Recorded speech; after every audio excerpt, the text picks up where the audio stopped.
host, Dennis Horvitz, the David Letterman of the Hopelessly Damned.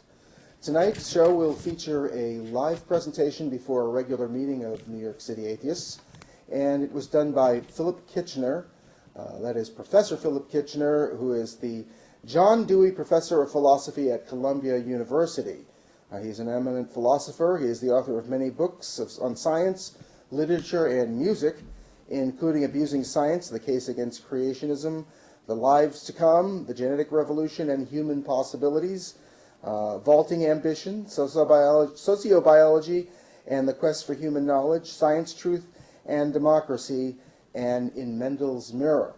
We are continuing with a presentation by Philip KITCHER before a live audience at a regular meeting of New York City Atheists, in which he discusses his book, Living with Darwin.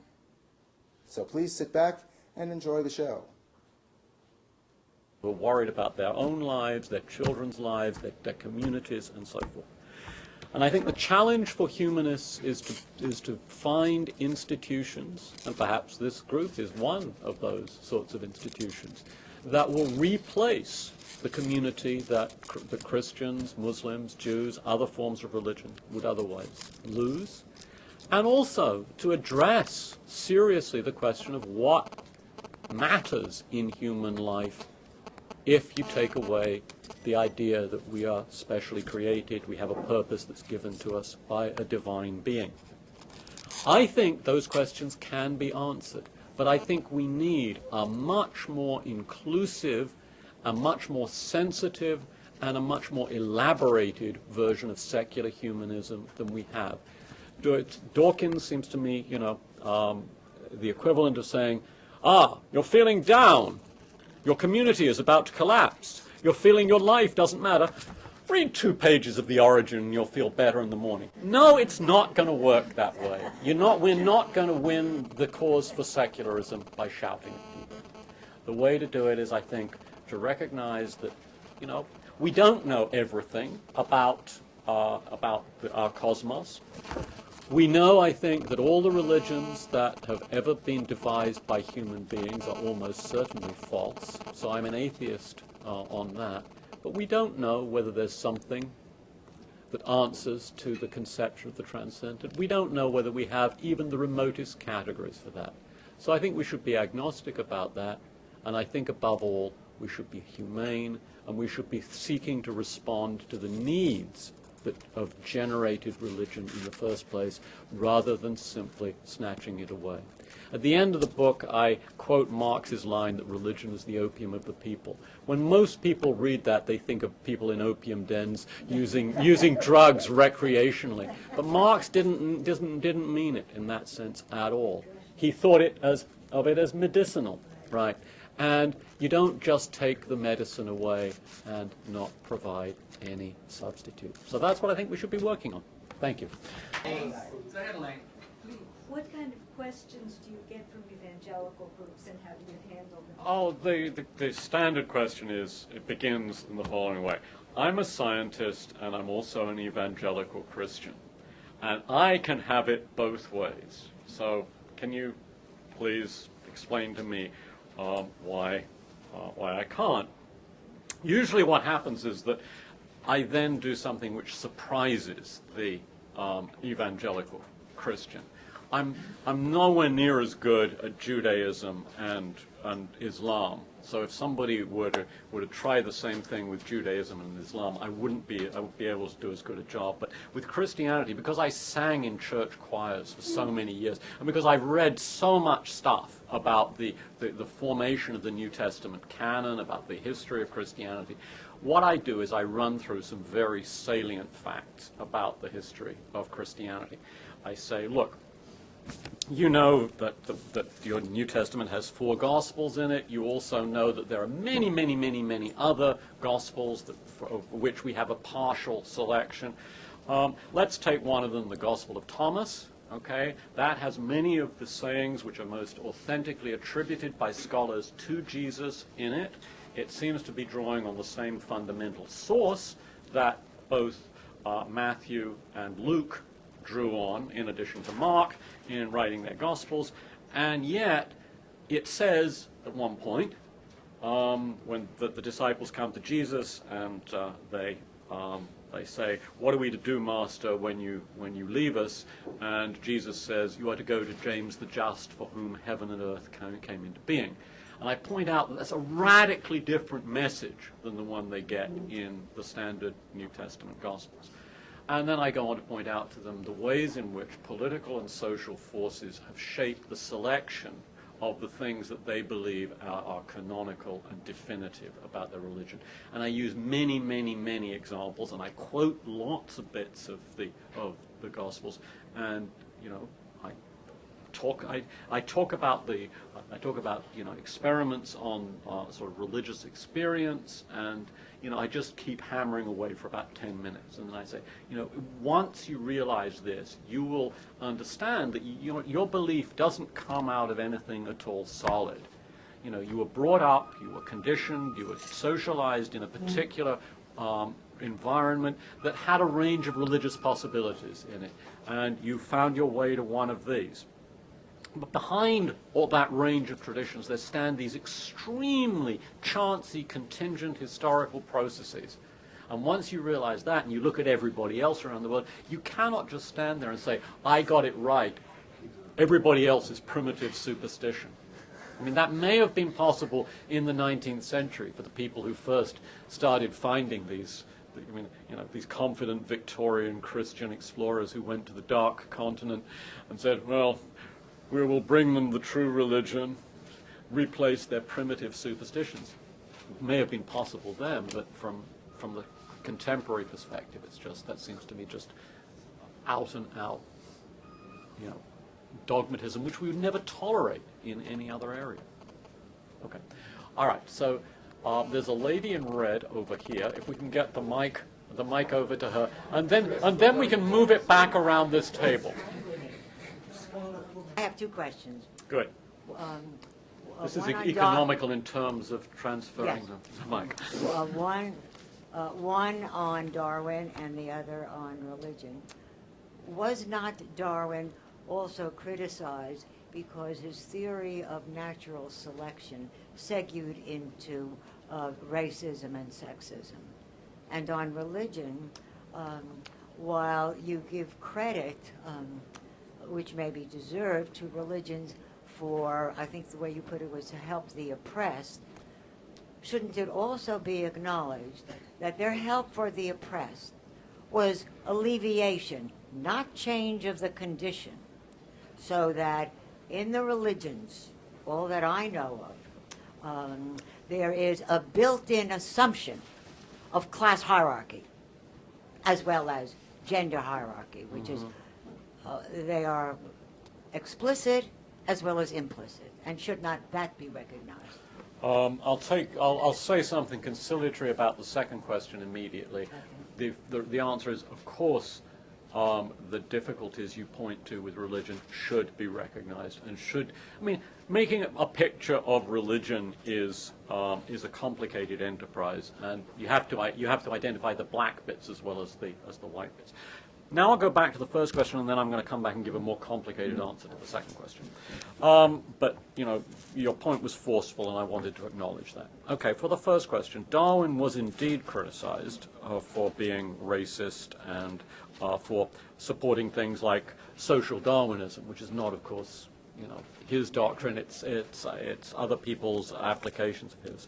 In the late 19th century, there are some anthropologists inspired by Darwin who do see a hierarchy of races, who do take Darwin to be arguing for a hierarchy of races. Darwinism is not, it seems to me, committed to anything like that, but Henry Morris, the former head of the Institute for Creation Research, once said, here's a wonderful line, it's something like this: Darwinism, or is it evolution, I can't remember, is the root of racism, fascism, communism, materialism, Nazism, every nasty. So I mean, all that shows is that lots of people have been able to get mileage out of things in Darwin, just as they've been able to get mileage out of things in the Christian scriptures as well. I mean, some pretty nasty things have been done in the name of the Christian scriptures, if you, on the Old Testament, if you think about it. Now back to the question about religion. What I had in mind was a couple of things. It's not clear to me that in all times and in all places religion has served the interests of hierarchy. It's not clear to me, for example, that in the early days of what I like to think of as the Jesus movement, it was necessarily hierarchical. I mean, I think we have some evidence for thinking that the early communities that grew up around the Mediterranean basin may have been far more egalitarian. I mean, certainly scholars have suggested this, both in their treatment of women and in their treatment of people across different classes. And I think I'm much moved by three examples, and I'll give all three to you. The role of Christianity in the civil rights movement, the role of Christianity today in various parts of Harlem just north from where I live, and the role of liberation theology in South America. I actually know a number of Christians whom I admire very much who are very low on dogma. They don't believe any of it. They think of it all in terms of attitudes, who became, in one case, a priest, and in another case, a nun, so they could be sent to South America and take part in the social struggle there. I mean, they are liberation theologians with a vengeance. And I think there are people, there are individuals, I think there are contexts in which religion, and specifically Christianity, can play a positive role for people. Within Islam, interestingly enough, there are attempts at a feminist Islam. You should read this. I have read the Quran. Fabulous Moroccan, but you see, just as you can be a strict constructionist about our Constitution and also a more liberal reader of the Constitution, so you can be a strict constructionist or a more liberal reader of the Quran. And there's a wonderful woman named Fatima Mernissi who wrote a book called The Veil and the Male Elite, in which she argues for a liberalization of Islam. I mean, she sees, and as I think a number of liberal scholars do, the essential move by the Prophet as a liberalization of the conditions that were previously present in the Arabian Peninsula. That his emphasis throughout on taking care of orphans and giving money to daughters and to women is actually a liberalizing move in the context. And so if you identify, as it were, with the first derivative rather than the value of the function itself, that is, you identify with the idea of changing things rather than the actual explicit literal words, then you're going to see possibilities in even in Islam. Yeah. One can look at the variety of interpretations open in not only the monotheist Semitic religions, Judaism, Christianity, and Islam, but also in Hinduism. In Hinduism, in yeah. Buddhism, Yeah. which Yeah. rejects the idea of the importance of it, which we're talking about. Yeah, right. Yeah. Okay. Yes. On the question of how a person can be a scientist and a believer in God, I want to point out science does not reject God, nor does it accept God. Science ignores God. And people who want to be religious and scientists at the same time, they can ignore the part of science that gives them trouble and accept all the rest of it. Well, I guess it seems to me that this is partly why I wrote the book. I mean, it seems to me that the case that pits science against religion is often misconstrued. I mean, I think that many people who believe that they can be rendered compatible overlook important parts of our secular knowledge. And I believe that many people who try to show that they're incompatible try to generate it all out of biology. And they make up these extremely implausible stories like Dennett's story about, our being taken over by some kind of brain worm that's given us religion. I mean, it's just a very speculative, conjectural bit of, extension of evolutionary biology. And I think he's rightly been challenged on that. I think the real truth of the matter is that there's a sort of 200-year contribution from a whole bundle of disciplines, some of which are obviously parts of science, like geology and biology, others, and physics, and others that come from psychology, sociology, history. And it's seeing how this all fits together that yields, I think, the very powerful argument that I tried to reconstruct or tried to sketch. That argument can be worked out in considerable detail, actually, and it's not particularly new. All the bits of it are already there, and it shows, I think, an incompatibility between secular knowledge and religion. I don't know whether you should call it between science and religion, or rather, I should say, between secular knowledge and supernaturalist religion.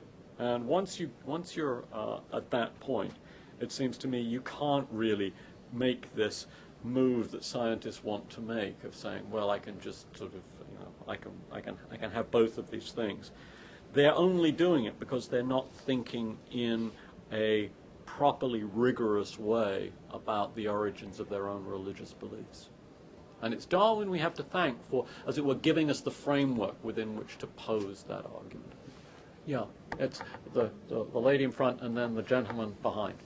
If I were a believer in intelligent design, why would I not believe that evolution was part of the design? Because it's unintelligent. It's not intelligent, it's very intelligent. You know, I mean, And Darwin would have also have been created by God specifically and given his intelligence and his ideas, and why would I not accept that? okay, so let's go back to a different case. First of all, I'm going to tell you a historical story. In the ancient world, as you know, people thought that our universe was finite, that it was spherical, that the Earth was at the center, and that everything revolved around it. And astronomers had a terrible time trying to construct the motions of the heavenly bodies, especially the planets, as combinations of circular motions. And by the 13th century, it was really a huge, complicated thing with lots and lots and lots and lots of circles on circles on circles, right? And the King of Spain, Alonso the 11th, I think, was shown this. And Alfonso, you're probably right, yeah. In fact, you're almost certainly right. Was shown this, the current scientific wisdom, and he said, if the Creator had consulted me at the moment of creation, I could have given him some useful advice. Now, that's the trouble with the Darwinian picture. The more we're finding out about what the genomes of related species involve, the more we see there's all of this sort of non-functional stuff, sometimes stuff that has to be gotten around, that gets copied and distributed and untidily and messily scattered through the genomes. I mean, in some cases, there are these repetitive sequences of DNA about which we have no idea whatsoever. Sometimes these repeats play a significant role. I mean, for example, Huntington's disease and Fragile X syndrome both come about through the extensions of repetitive sequences that, basically a bit of miscopying gives you some extra bits of this junk repeat. So this all looks incredibly poor from a design point of view. But it's even worse than that. If you think about the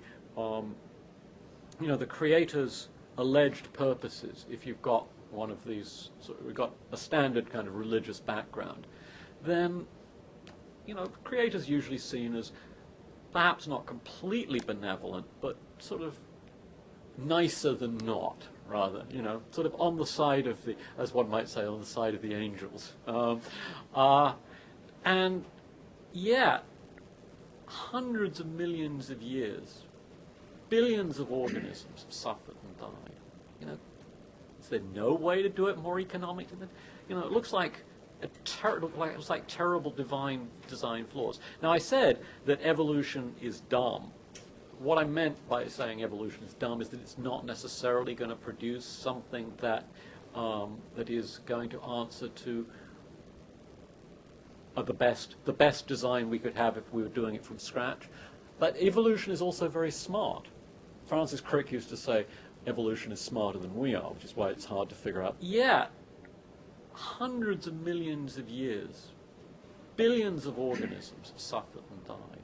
You know, is there no way to do it more economically than, you know, it looks like terrible divine design flaws. Now, I said that evolution is dumb. What I meant by saying evolution is dumb is that it's not necessarily going to produce something that that is going to answer to the best design we could have if we were doing it from scratch. But evolution is also very smart. Francis Crick used to say, evolution is smarter than we are, which is why it's hard to figure out. Good at finding ways of working with the constraints on design from time to time.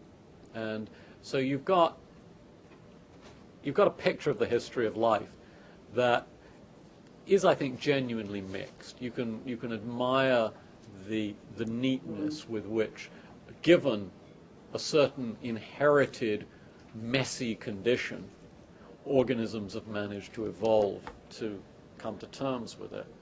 But at the same time, it's the mess of initial conditions that's so profoundly disturbing, I think, from any design. Okay, now the gentleman at the back. I wish we could go on that. I just wanted to show people this book because it has a big thing about how now cultural factors in learning are so much more important for humans than actual biological evolution. But my question was more, when you talked about the different kind of religions and none of them have more privilege, I mean, as far as the truth goes, but the problem in the world today is some of them have a lot of military backing. I mean, in other words, the U.S. is pushing this very vigorously with an aspect of crusade to it on the world, and this Islamic fundamentalism opposing it from a whole different insane point of view. But what I wanted, and I'm very sympathetic to what you said about not just like it's just science versus religion, you got to choose, but there is a matter of defending science per se and the scientific method, and there's a movement towards theocracy in this country, not just like it's an intellectual debate. If that were the case, we could just relax. And as Chris Hedges said recently, you know, the problem with us liberals is that we're perfectly willing to be liberal and accept these Christian fundamentalist fascists, and they'll be perfectly willing to accept our tolerance until they take over, and then they'll be totally intolerant. So I just wondered, in terms of this battle to act, it's a real battle, and do you see theocracy as a goal and this importance of defending science? So that's. I don't actually know how worrying it is, but there are times when I'm very worried by what you're worried by. I mean, it's occurred to me that the following has happened in our country over the period in which I've been here, which is, I came in 1969, that there's been an erosion of any trust in expertise, and that's come about not because of sort of fancy postmodernist arguments that get touted in universities, but because people have realized that certain kinds of bits of knowledge are dangerous to their prior commitments and values. And under those circumstances, you can see a fragmentation of the media, so that there are niches that particular media organs exploit, so that they will give a particular slant on issues or give attention to a particular range of issues. And this, I think, makes very good economic sense. I mean, Fox News has got a captive audience. The New York Times, in a way, has a captive audience, too. And these various media versions can, as it were, structure the ways in which people think about what the facts are. So I was giving a talk, actually, at Kent State, where in the spring of 1970 has, in recent years, had a symposium on democracy. And I was giving a talk last spring on religion and democracy at Kent State. And in preparing for that, I realized something really crucial, that when those awful events happened at Kent State in the spring of 70, Walter Cronkite said at the end of the news, as he always did, and that's the way it is. And we all believed him. We all believed that that was the way it is. But not anymore. We don't have the same trust. We've lost the objectivity of the media. We've lost the objectivity of scientific expertise. And so the people whom I call the intelligent designers are much more trusted by certain segments of the population than scientists or academics. And that's a very serious problem. I mean, we are used to the thought that disputes over values are difficult to resolve in our politics. But what happens when there are disputes over facts? It's occurred to me that the debate about global warming has been remarkably similar to the debate about creationism. The opponents of the consensus on global warming have done exactly what the creationist critics of Darwin did. They've grabbed a comment here by one guy and a comment here by another guy and say, look, these guys disagree, overlooking the fact that everybody agrees about a certain basis of important claims to which there should have been a political response in 2000, not today. And that seems to me actually typical of a lot of our current sort of policy making. 20% of people in our country believe that the book of Revelation is literally true, that the end of days is nigh, that it will happen in the Near East, and many of those people think it's not a bad thing if the Near East goes nuclear. This is extremely worrying, and I mean there's a sense in which the debate about Darwin is a symptom of a deep disease, and I think getting back serious standards for credibility about facts is a crucial thing that we have to do in the next few years. We